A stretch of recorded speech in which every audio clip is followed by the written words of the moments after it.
Hello, everyone, and welcome. I've got my dear friend. Seemed like it's another year's passed, Miss Webb. It has. Can you believe?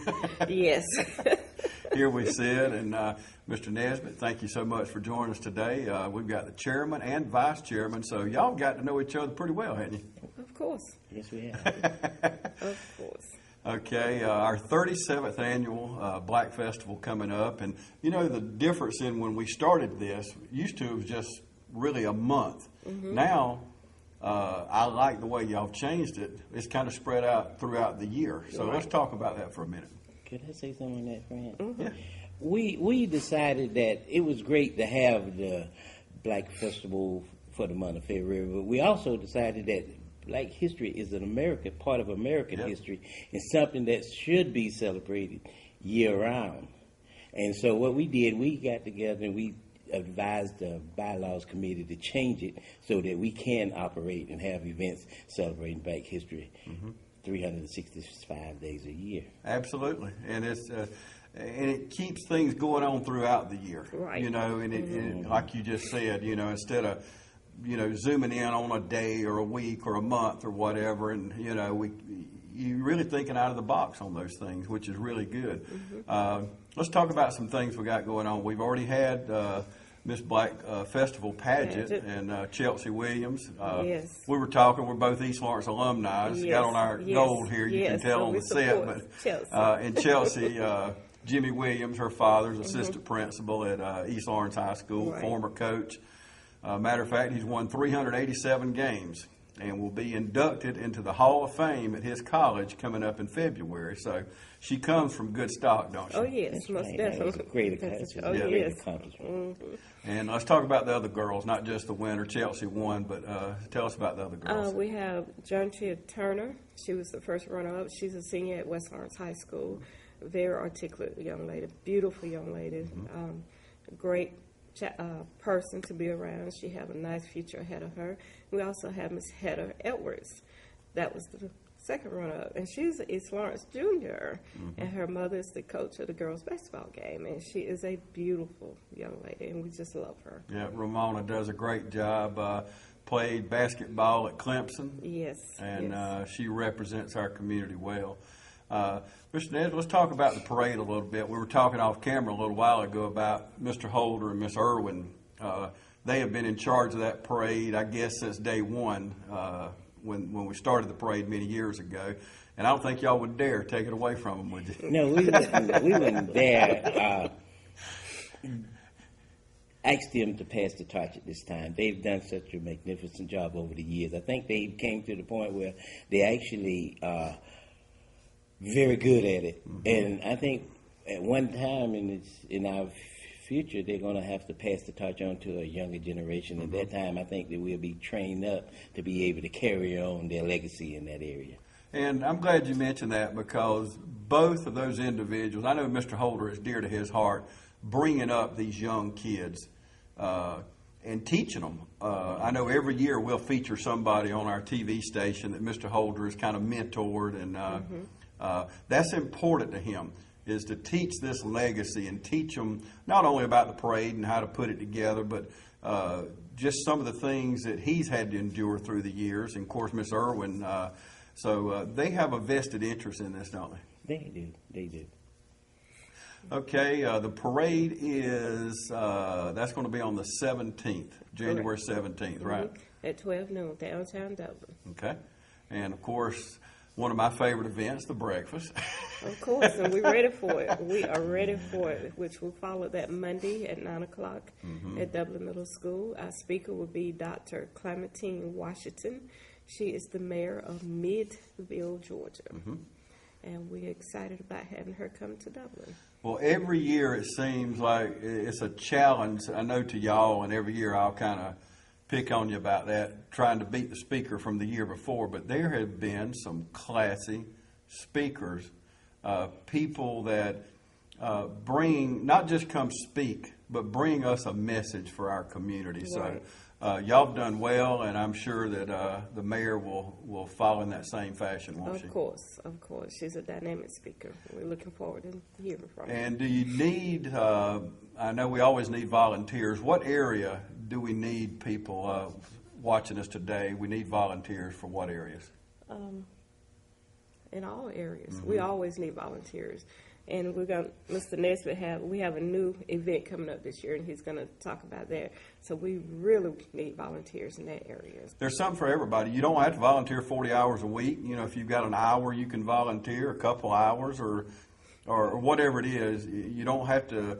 It's not a full-time job, even though y'all may disagree with that at certain times of the year, hadn't you? Yes.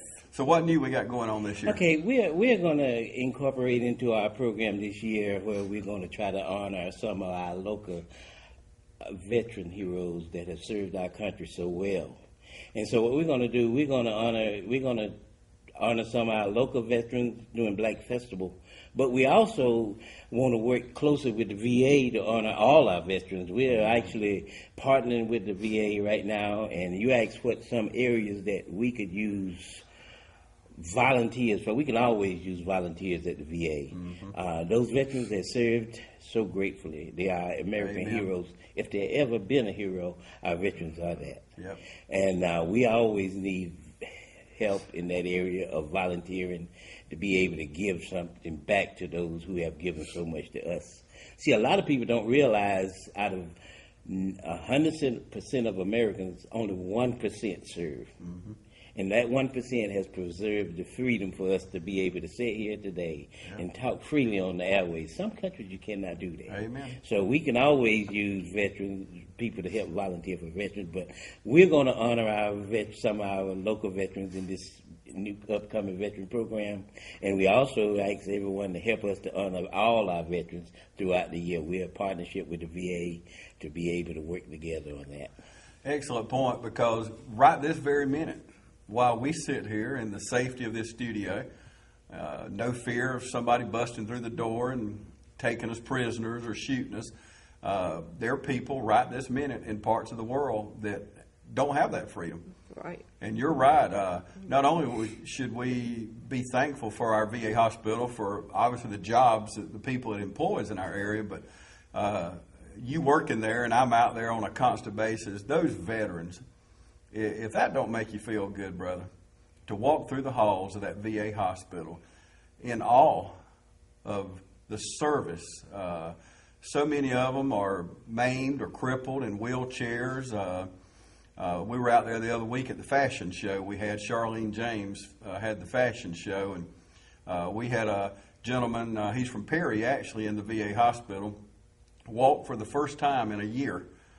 And he walked for us on TV, and I'm going to tell you, there wasn't a dry eye in that room watching that veteran stand up and walk. He had had surgery on his heels and about a year ago and hadn't been able to walk. But the price they paid and have paid for many, many years, and I know you love, it's got to be an honor to work there, don't it? It is, and I'm a retired veteran myself, and I know freedom is not free. It was given, some has given their all. Everyone has given some, but some has given their all, and I see the price of freedom every day that I go to work. So what we're going to do as the Black Festival Committee is we're going to honor those veterans that have served. But not only just the African Americans, we want to shoot out and give an honor to all veterans that have served. That's right. And one of the highlights, talking about the parade on the 17th, any of the parades that we have, St. Patrick's, the MLK Parade or Christmas Parade, when that float for them veterans, when it comes through, that's the time you can always count on that crowd standing up at attention and applauding those veterans. I mean, it shows you the community we live in, and I know you see that on a daily basis. Every day on a daily basis. If you see the flag coming down the middle of the highway, hear the national anthem, if your blood don't boil, then it's a little questionable whether you're a patriotic. There's something wrong with you. I agree with that. Yes. Okay, what else? Let's talk about some other events in the festival.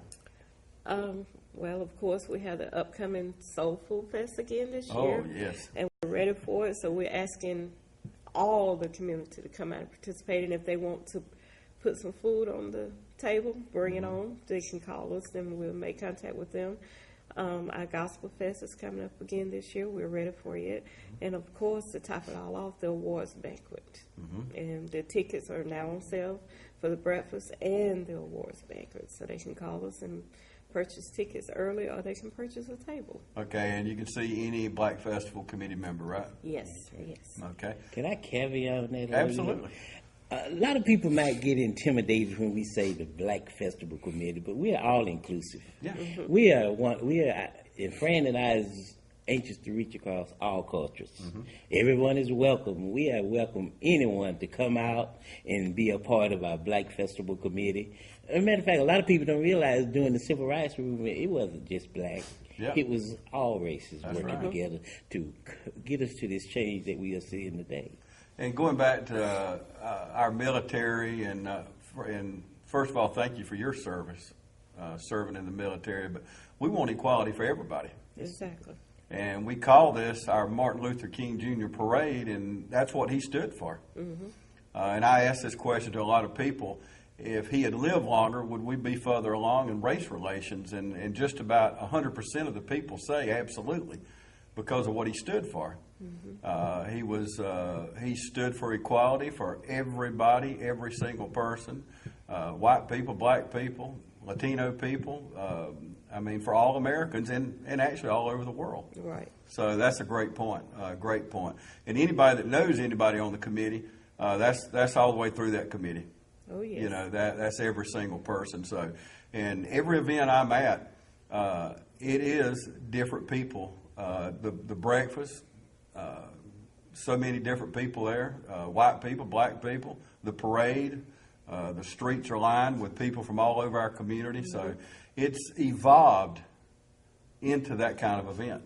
And that says a lot about the committee. And I like to go out there and say this now. Fran, the president, and I have never really sat down and specifically discussed this individually. But I believe that she would agree that we, as the Black Festival Committee, will accept any member, Oh, to come into the fold and be able to work. Because together, working as a cross-cultural organization, we can probably be more stronger than we are right now. Yep, and we all learn a lot more too, won't we? Of course. That's right. Yeah. It's just like the military. The military is a cross-cultural society. We're one of the strongest militaries in the world Yeah. because of it. That's right. Yeah, standing side by side. Exactly. Yep, absolutely. Okay, what's the date on the soul food? February the 7th from Okay. 11 to 2 at Dublin Middle School. Okay. And anything else we need to talk about before we go? This year, 2015, not sure of the date yet, but we will have a senior pageant. And what I mean about seniors is ladies 55 and older will have the opportunity to represent us as Miss or Senior Black Festival. Yeah, senior citizen. Yes. Yeah, okay. Well, they don't want to be called senior Okay. citizens, so we'll say mature adults. You know, our ladies are very articulate about what you call them. But we're excited about it. We have several ladies are ready to do it. They're ready Well, to good. strut their stuff. So we're ready for them. Well, that's exciting. That's very good. Because without the seniors, and I'll leave the citizen off, I guess, but a lot of the events throughout our community, even our churches, you know, you take the women out of a church, you ain't got a lot left. And I'm a man in the church, but we know how important, don't we, Mr. Nesbitt, the women are. Correct. They are. You just came from under the direction of your wife, I know. She's had you working all morning, hasn't she? Clean out the carport. And we do what we're told, right? We do it. Yes, dear. Absolutely. And then you say it with a smile. Proud of it, aren't we? Of course. And anything else, Mr. Nesbitt, before we Okay, I would like to reiterate the next few coming weeks. You're going to see coming out in the Cure Herald where restoration forums for people, organizations around Dublin and Lawrence County to nominate the Senior Citizen of the Year, Man of the Year, and pretty much all of our, for the awards banquet. for the award banquet. That's right. We would like right now for everyone to try to look for that information and get us good nominees, and we're going to publish all the qualifications, and we would like for our mailbox to be running over with nominees to give us a choice to pick the best that we could pick. Absolutely. And to me, and I don't want to favor an event over another, but the awards banquet is one of my favorite because it does honor people, and a lot of them don't want to be honored. Right. A lot of these nominees you get, they don't want to be honored. And it's good to honor people like that who has been so important in our community, whether Youth of the Year, Senior Citizen, Man, Woman of the Year. But that awards banquet is something special. Of course. It's always good to honor our community servants that have served us for so many years. So, and for the Youth of the Year, it's always good. I think it's a good encouragement because we need to encourage our young people. Of course. Well, good. Mr. Nesbitt, thank you so much. You're welcome. I know your wife will be glad to get you back. Vice Chairman of the committee, and of course, Fran Webb, Chairman again this year. Yes. Yes. Thank Okay. you to the community for electing me. Okay, y'all look for that in the, as Mr. Nesbitt said, coming out in the Courier Herald over the next couple of weeks. Let's get some good nominees in there. Thank you so much for joining us today.